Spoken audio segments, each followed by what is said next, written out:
I, 23F, have spent days trying to write this post. Every time I start, I feel sick to my stomach thinking about what Jake, 27M, and Sarah, 28F, did to me. I keep questioning how I missed all the signs, but I guess when you trust someone completely, you don't look for red flags. I met Jake 2 years ago through a mutual friend at a house party. He was charming, attentive, and seemed genuinely interested in everything about me. After a string of bad relationships, I thought I'd finally found someone who really cared. Jake was patient with my trust issues and never pushed me to do anything I wasn't comfortable with.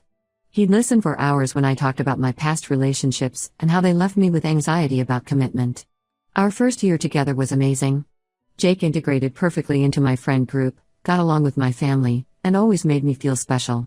He encouraged me to pursue my career goals and supported me through my promotion at work.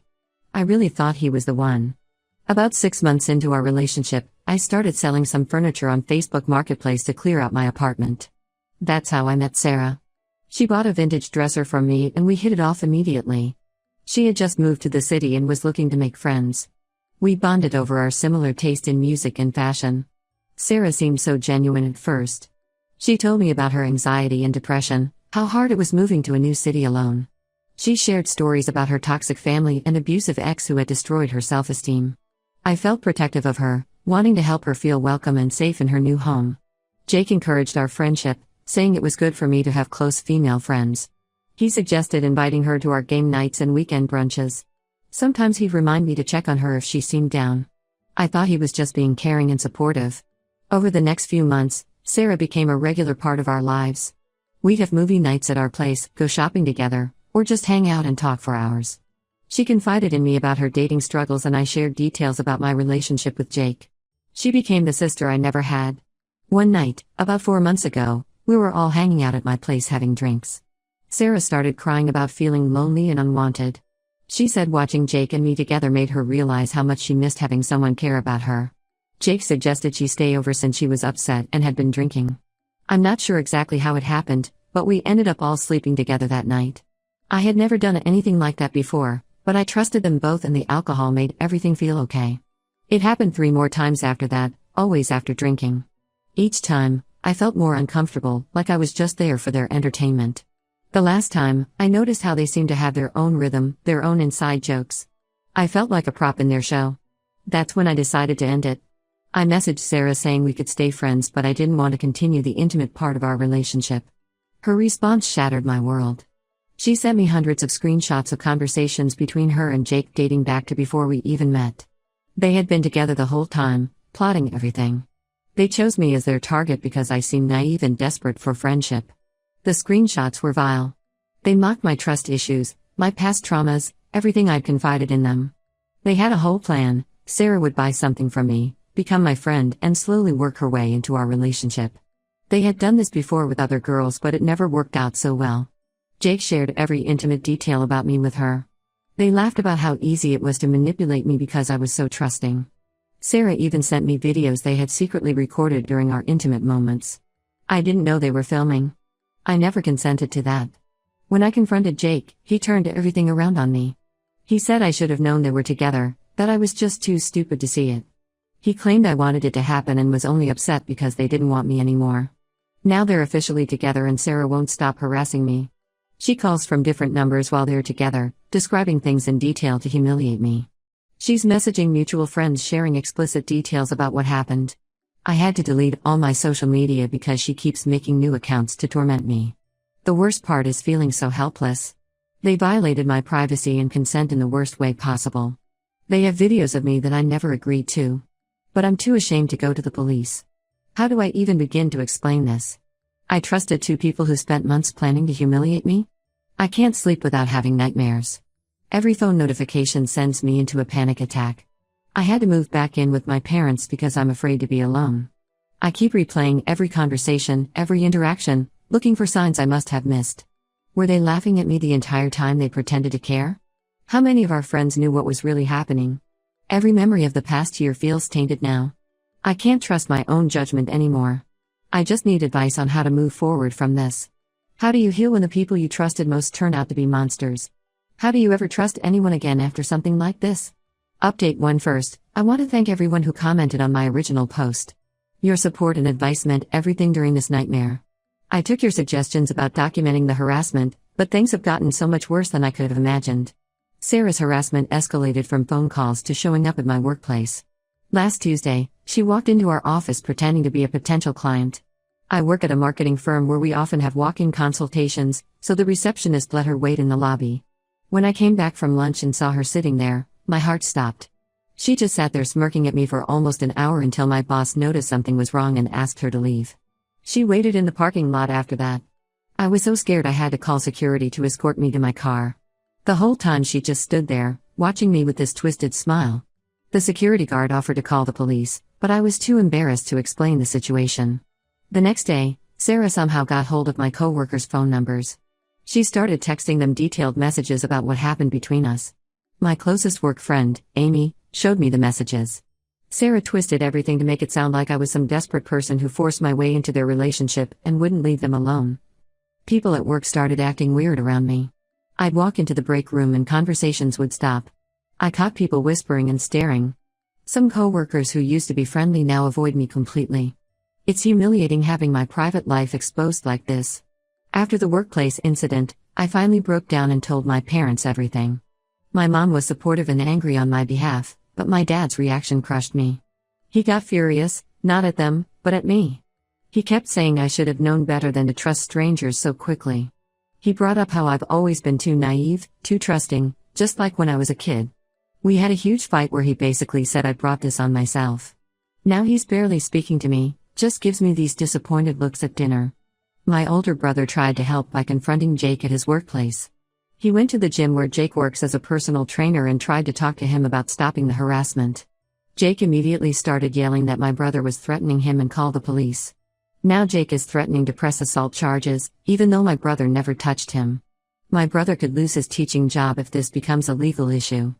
I feel horrible for causing problems for my family. Yesterday, I learned something that made everything even worse. Mark, Jake's best friend, reached out to me. He confessed that before I met Sarah, she was actually dating him. That's how Jake and Sarah originally met. Mark caught them cheating 6 months before Sarah ever contacted me on Facebook. Instead of warning me when Jake and Sarah started hanging out, he kept quiet because Jake was his best friend. Mark showed me old messages between Jake and Sarah from before they approached me. They had been planning this type of manipulation for over a year. The messages showed them discussing how to find someone trusting and lonely to bring into their relationship. I wasn't their first target, they had tried this with other girls but it never worked out. I was just the first one naive enough to fall for it completely. The harassment got so bad that I finally went to the police yesterday. They took my report but seemed dismissive. They said without direct threats of violence, there wasn't much they could do. When I mentioned the videos taken without my consent, the officer actually asked if I was sure I didn't know about the recording. They suggested I try getting a restraining order instead of pressing charges. I filed for the restraining order, but the hearing isn't for another month. Until then, I'm basically trapped. I had to change my phone number again because they keep finding ways to contact me. Jake's mom even called my mom to yell at her, saying I was making up lies to ruin her son's reputation. She said I was just bitter because Jake found someone better. Most of my friends have slowly disappeared. They say they don't want to take sides or get involved in drama. The few who did believe me are now scared to be around me because Sarah starts harassing them too. She sends them private details about me and makes up horrible lies about what really happened. I've never felt so alone and powerless. My anxiety is through the roof. I jump every time my phone rings or someone knocks at the door. I can't trust anyone anymore. How do I know they're not secretly laughing at me or planning to hurt me? Every time I think about how long they must have been plotting this while pretending to care about me, I feel physically sick. The worst part is that they're still together, living their lives like normal while mine is completely destroyed. They get to be happy while I'm left dealing with panic attacks and trust issues. I don't know how to move forward from this. How do you rebuild your life when the people you trusted most turn out to be sociopaths who enjoy destroying others? Update 2: Just when I thought this nightmare couldn't get worse, everything exploded again. The restraining order hearing finally happened last week, and it was a complete disaster. Sarah and Jake showed up with an expensive lawyer who turned everything around on me. They brought printed screenshots of texts where I had reached out to Sarah after everything happened, asking to talk things through. The lawyer twisted these messages to make me look obsessed and unstable. They completely left out all their harassment, the threatening calls, and Sarah showing up at my workplace. Their lawyer painted this picture of me as a bitter ex who couldn't accept that Jake had moved on. He even suggested I had manipulated them into the intimate situations, not the other way around. The judge seemed confused by the whole situation, probably because their lawyer kept interrupting whenever I tried to explain the full story. But here's where things took an unexpected turn. A girl named Rachel reached out to me after seeing my original Reddit post. She recognized Jake and Sarah's pattern because they did the same thing to her last year in Denver. Her story was almost identical to mine. They befriended her when she was going through a rough time, gained her trust, and then systematically destroyed her life for fun. Rachel sent me everything, old photos of them together, screenshots of conversations, even a police report she filed that went nowhere. She showed me their old dating profile where they specifically looked for sweet, trusting girls to have fun with. It was all there in black and white. They were predators who got off on manipulating people. I immediately took this evidence to my lawyer, but it was too late to submit it for the hearing. The judge denied my restraining order request because there wasn't enough evidence of immediate physical danger. Sarah sat there smirking the whole time, and I saw them laughing together as they left the courthouse. The day after the hearing, my younger sister came to me with something that made me physically sick. She confessed that Sarah had contacted her on Instagram months ago, before I even met her.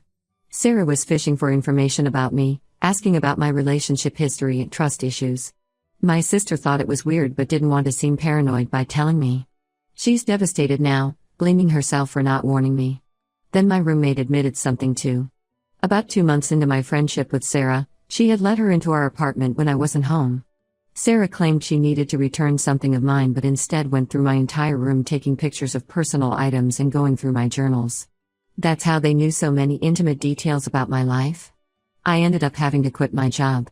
Even though my boss was understanding, he said the situation was affecting workplace morale. Sarah would show up randomly, causing scenes in the lobby. Some co-workers complained about feeling unsafe, and clients were starting to notice the tension.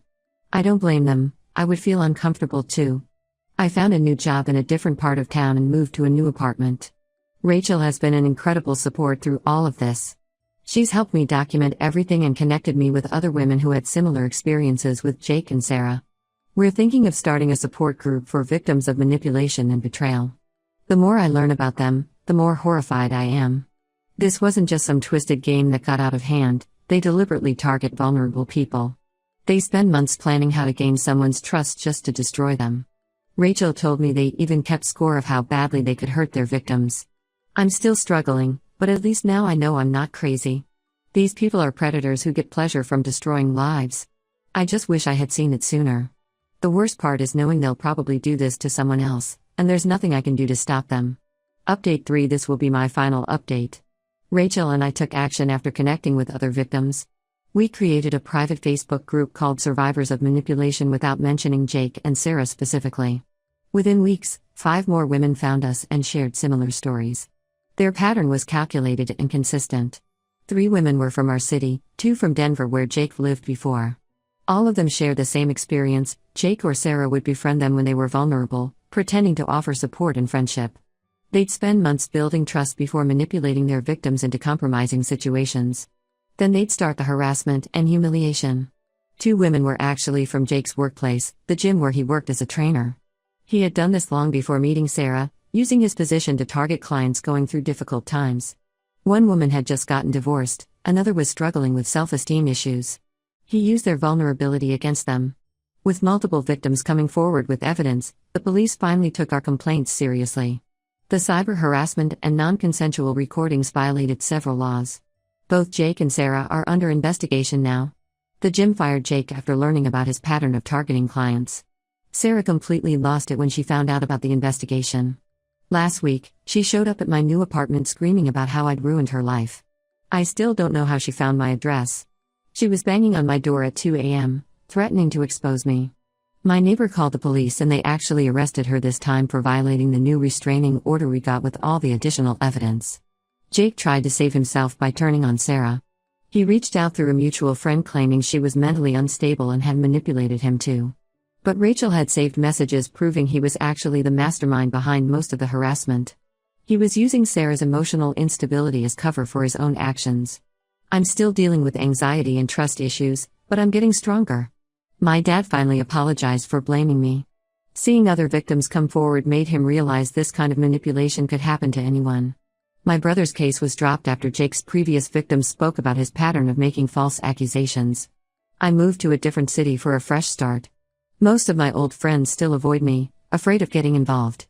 But I've made new friends through the survivors group. We're working with a lawyer to explore civil charges against Jake and Sarah.